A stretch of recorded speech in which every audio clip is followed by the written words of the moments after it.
सभी दोस्तों को नमस्कार। प्रकाश रिंदी यूट्यूब चैनल पर एक बार आपका फिर से स्वागत। हाई कोर्ट का बड़ा फैसला, पिता बेटी की पैतृक संपत्ति बेटे को नहीं दे सकते। हाँ साथियों, पैतृक संपत्ति को लेकर के कानून बदला, बेटी के अधिकार को लेकर के कोर्ट के द्वारा पूरा समर्थन दिया गया। दोस्तों बड़ी अपडेट आ चुकी है। हाँ साथियों, यह वीडियो सभी पिताओं के लिए, सभी बेटों के लिए और सभी बेटियों के लिए बहुत ही खास होने वाला है। दोस्तों यदि आपके पास भी पैतृक संपत्ति है तो साथियों हाई कोर्ट के द्वारा बड़ा फैसला दे दिया गया है कि पिता अपनी बेटी की पैतृक संपत्ति बेटे को नहीं दे सकता। बेटी के हक को अब कोई नहीं छीन सकता, क्योंकि दोस्तों नया नियम लागू हो चुका है। साथियों क्या कानून है, इसकी पूरी जानकारी आपको वीडियो में मिलने वाली है, इसलिए साथियों अवश्य पूरी जानकारी लें और अन्य लोगों तक वीडियो को सेंड अवश्य करें।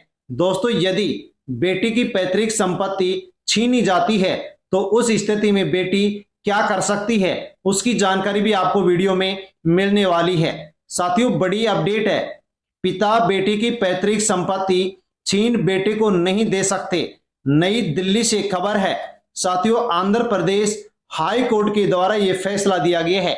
बेटी को बाहर रखा गया तो क्या किया जा सकता है, बेटी किस प्रकार से अपना हक को प्राप्त कर सकती है। साथियों बड़ी अपडेट आ चुकी है, बड़ा फैसला आ चुका है और इसको हम आसान भाषा में दोस्तों यहां पर समझने वाले हैं। पैतृक संपत्ति पर हाई कोर्ट का बड़ा फैसला, बेटी का अधिकार अब और स्पष्ट हो चुका है। अगर आपके परिवार में पैतृक संपत्ति है तो दोस्तों आज की ये जानकारी आपके लिए बेहद महत्वपूर्ण है। हाल ही में एक महत्वपूर्ण न्यायिक फैसले में यह स्पष्ट किया गया है कि पिता अपनी बेटी के पैतृक संपत्ति में हिस्से को उसकी सहमति के बिना किसी दूसरे के नाम नहीं कर सकते। इसका मतलब क्या है, क्या आप पिता बेटे के नाम पूरी पैतृक संपत्ति नहीं कर सकते हैं? तो दोस्तों आसान भाषा में यहां पर आप समझ सकते हैं। दोस्तों सबसे पहले तो आप समझिए कि पैतृक संपत्ति क्या होती है और अर्जित संपत्ति क्या होती है। पैतृक संपत्ति वह संपत्ति होती है जो परिवार में कई पीढ़ियों से चली आ रही हो।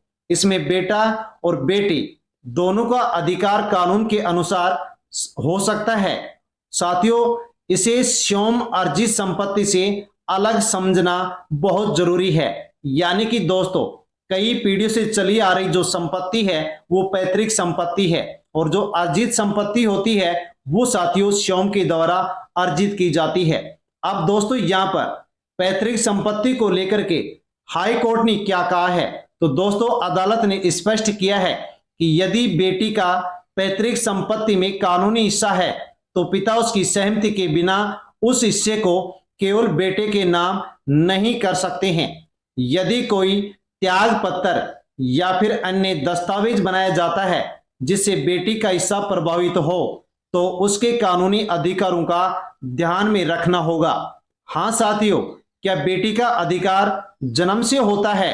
तो साथियों हाँ, हिंदू उत्तराधिकार कानून के अनुसार बेटी को भी पैतृक संपत्ति में बेटों के समान अधिकार प्राप्त हो सकते हैं। यही कारण है कि बेटी के हिस्से को एक तरफा समाप्त नहीं किया जा सकता। अगर बेटी को संपत्ति से बाहर रखा जाए तो उस स्थिति में बेटी क्या कर सकती है? यदि किसी बेटी को लगता है कि उसके अधिकारों का उल्लंघन हुआ है तो वह सिविल कोर्ट में मामला दायर कर सकती है, संबंधित दस्तावेजों को चुनौती दे सकती है और आवश्यकता पड़ने पर संपत्ति के हस्तांतरण या बिक्री पर रोक लगाने की मांग भी कर सकती है। क्या पिता अपनी सारी संपत्ति किसी को भी दे सकते हैं? तो साथियों यहां पर एक बड़ा अंतर है, उसको आपको समझना होगा। दोस्तों यदि संपत्ति स्वयं के द्वारा अर्जित है तो मालिक अपनी इच्छा के अनुसार बेच सकता है, दान कर सकता है, वसीयत कर सकता है। लेकिन यदि संपत्ति पैतृक संपत्ति है तब साथियों यहां पर जो अन्य सह उत्तराधिकारी हैं उनके अधिकारों की अनदेखी नहीं की जा सकती। यानी कि दोस्तों पैतृक संपत्ति और साथियों यहां पर जो अर्जित संपत्ति है दोनों अलग अलग हैं। अगर विवाद हो जाए तो उस स्थिति में क्या करना चाहिए? तो सबसे पहले संपत्ति के दस्तावेज जुटाए जाएं, राजस्व रिकॉर्ड की प्रति ली जाए और यदि आवश्यक हो तो कानूनी नोटिस भेजे। उसके बाद में अदालत में उचित कानूनी कार्रवाई की भी की जा सकती है। तो साथियों, इस फैसले के माध्यम से हमें क्या सीख मिलती है? तो पैतृक संपत्ति और स्वयं जो अर्जित संपत्ति होती है उसमें बड़ा अंतर है, जो कि हम समझ चुके हैं। बेटे के कानूनी अधिकारों को नजरअंदाज नहीं किया जा सकता। किसी भी दस्तावेज पर हस्ताक्षर करने से पहले उसकी पूरी जानकारी अवश्य लें। संपत्ति से जुड़े मामलों में जल्दबाजी करने के बजाय सही कानूनी जो सलाह है वो लेना बेहतर होता है। एक जरूरी और बात कि इस फैसले का मतलब ये नहीं है कि हर मामले में पिता कभी भी बेटे के नाम संपत्ति नहीं कर सकता। ये मामला पैतृक संपत्ति में बेटे के कानूनी अधिकार से जुड़ा हुआ है।